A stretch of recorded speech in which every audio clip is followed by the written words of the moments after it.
Well, we've already talked in another answer about making sure that you register with a wide range of agencies.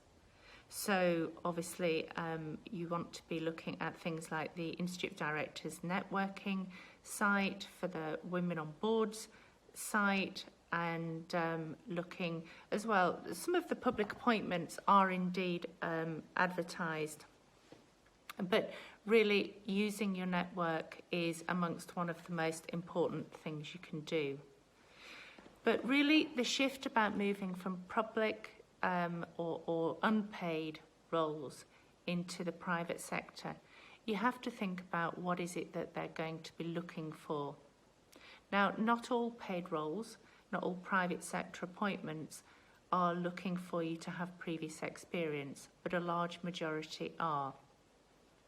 So those that don't look for experience generally state that, and they might be looking to increase, for instance, diversity or inclusion on their board, and so they'd be willing to have what we call a first appointment.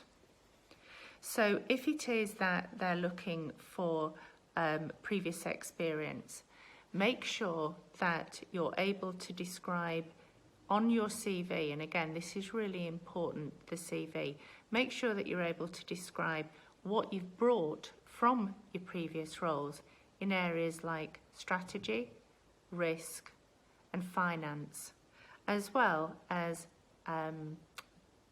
technology, data or disruption in your particular area. So if you work, for instance, in finance, that might be fintech. The language in your CV is really important. And the reason I mention that as you move across from an unpaid to a paid role is that the reader of a CV generally comes from outside of the sector that you're applying for. And so the language of what you're describing needs to be really objective and really clear. So it wouldn't, for instance, be very useful for me to say, Julie's really good at strategy, because it doesn't actually tell you very much. But if, for instance, you were able to talk to me about, or I was able to talk to you about work that I'd done on a management buyout, or how I'd led a merger or an acquisition, or my stakeholder engagement, or my work with local or national governments, that gives you a better picture of why I'm more likely to be useful to you on your board. And at the end of the day, that's what people are looking for, whether it's a paid board or an unpaid board, but particularly in the private sector, that's one of the key things that you need to be doing. The other thing that's really useful, and we've talked about this in previous answers, is to increase your network. If you're already a non-executive director and you want to move into the private sector, make sure that somebody knows. Everybody, if you're already on a public board, might assume that that's where your comfort level is. But does anybody know that you're trying to build a portfolio where you want perhaps one public sector, one private sector, one charitable role? So that would be my advice. I hope it's useful.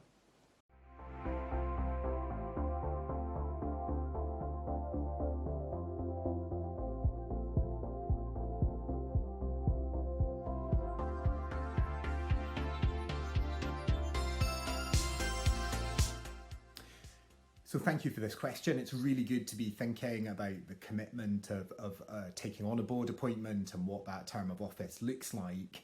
I'm going to look at the various elements of that in turn, but the general advice is that it does really vary by sector and by the individual board. So if you have got queries, look carefully at what information is made available in the advert or the application pack. Ask questions in interview or follow up to make sure that you understand the commitment. And it's also well worth asking people who might have some prior knowledge of that board to get their view, just to make sure that the general word on the street, if you like, tallies with what that individual board is saying the time commitment is. So as I say, it varies, but some key elements to think about are firstly the standard board cycle. So that can vary from once a quarter, tied into quarterly financial and KPI reporting, through to once a month in some types of boards. And board meeting length can vary as well. So anything from 2 hours to a day-long meeting in some of the public sector. So it's worth understanding that basic board cycle. The next thing to think about is any committee commitment. Most boards will have subcommittees. Often that will include risk and audit and remuneration. Often there is an expectation that some board members will sit on those committees. So finding out what that committee commitment is initially, or what it might be in future years, is part of the information you need. There can also be expectations about being involved in project groups or working parties, or taking a lead responsibility as a board member for a specific area of the business. So again, worth finding out the conventions about that within a particular sector or board. One key element is understanding whether there is any element of actual operational delivery that is expected alongside the role. Now, this can be common in the public sector, where certain decisions or types of action are very much reserved to the board as a matter of public governance. And so you can find that as well as having a board meeting, there may be decision making on funding applications or something like that is done in a separate meeting. Within small business and within charities, you can get relationships where there might be a bit of mentoring needed by the chief exec or senior exec. Or there might be an expectation that if you're a lawyer, you can help out with checking contracts from time to time, or if you're a marketing expert, you can help with the marketing strategy for the business. So finding out whether there's any of those delivery elements being expected is really important too. And then a final element, and really topical at the moment around coronavirus, is what sort of expectation there might be in a crisis. So some of us who sit on several boards will have found this a uniquely demanding period, as we perhaps try to run a business in our day job and support the organisations we're non-execs to. At times that has meant some daily check-ins with boards, now reducing to weekly for some of those. But have you got that energy and capacity in a time of crisis to make sure you can support the businesses you're making a commitment to? It's also worth noting that some boards do publish attendance figures in their annual report or their director's report.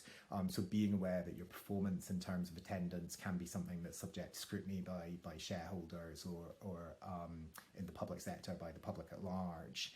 So lots to think about, but that's hopefully to give you a structure to ask some questions around. It really will vary on your individual board. Now looking at contracts and term lengths, again, it varies by sector, but I can try and share some general points.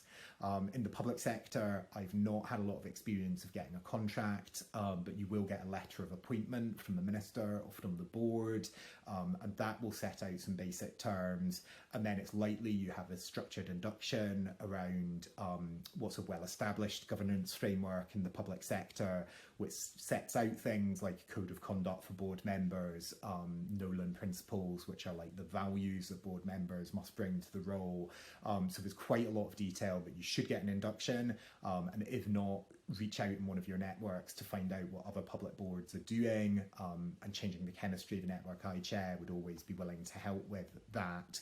You may be asked to sign specific contracts, like around confidentiality, and generally there's a fixed term. Often it's 1 4-year appointment followed by a second 4 years, and then there's a sort of 2 years in reserve for if there needs to be a change of terms for some specific business circumstance.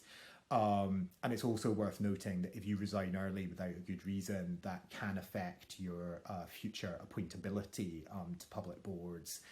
There is a strong ethos that you're there to serve, and that you should see out your term unless there is a good reason.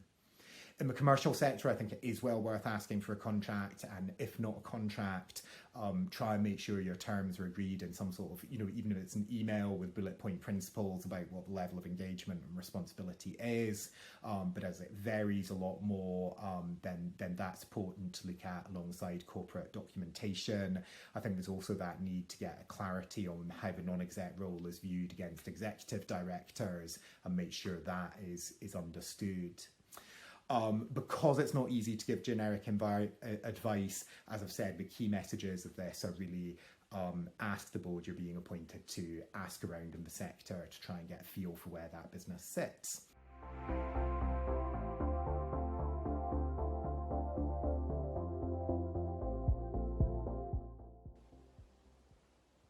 So, a question from Robert Reiki.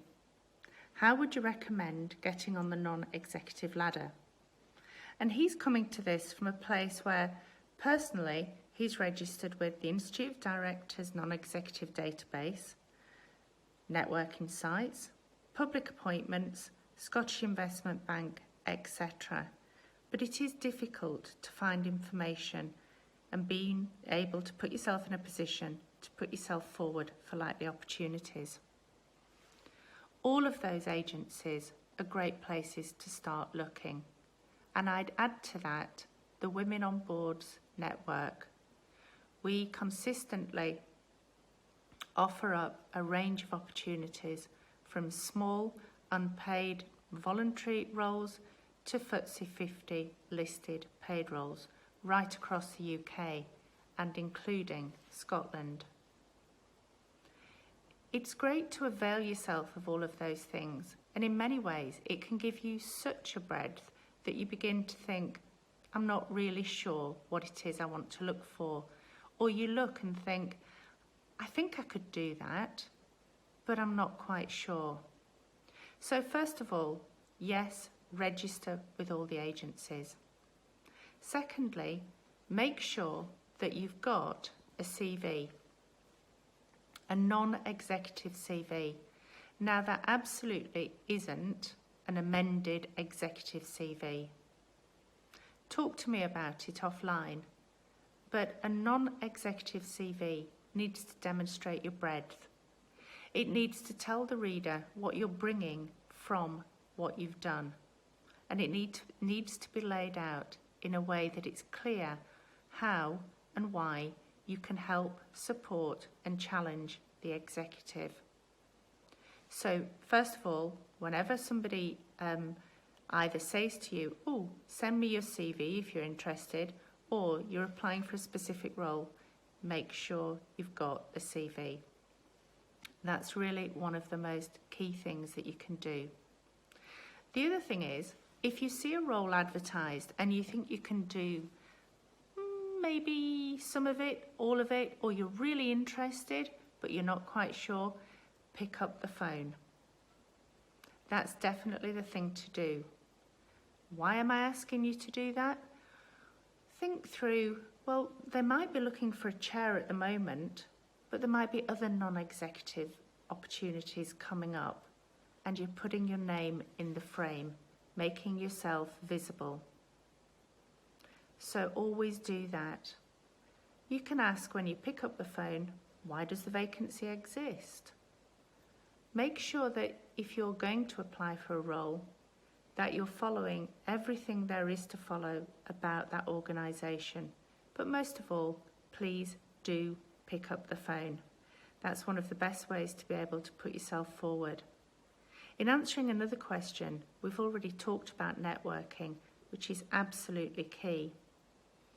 The best thing to do is when you're looking at roles across these wide range of agencies, is you will begin to become familiar with the kind of things that they're looking for and the kind of roles that are available. The other thing is there are literally thousands of opportunities within Scotland. But the most important thing, I guess, from getting onto the non-executive ladder is start to get experience. And that's experience, yes, in a non-exec role, but it might also, if you're working corporately, be experience on a committee. Perhaps there's an audit and risk committee or a remuneration committee that you can join. All of that is valuable experience, as is any advisory role.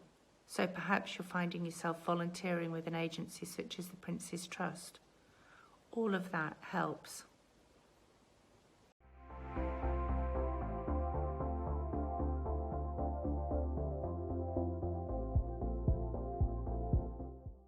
Well, that's it, ladies and gents. That's the end of the 4 instalments, which I hope you've thoroughly enjoyed.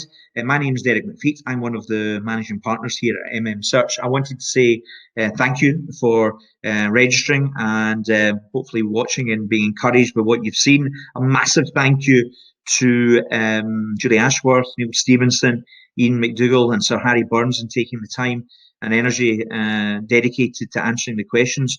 We very much look forward to actually hosting this properly when we come out the other side of this difficult period, and we will do. We're very passionate about the whole non-exec academy and trying to encourage people to get that first foot in the door, maybe increase their ongoing portfolio, or just from a business perspective, looking at how they can benefit from utilising non-execs or a chair in their business, whatever their size. Anyway, I look forward to hopefully seeing you all in person, because we will host this properly in the Blytheswood again in Glasgow and Bonham. We just have to wait until such times that we're all safe and we can do that. But in the meantime, I just want to say a massive thank you again. Stay safe, and please keep looking to the website for further updates about what we're doing within the Non-Exec Academy. Thank you again. Thank you. Cheers.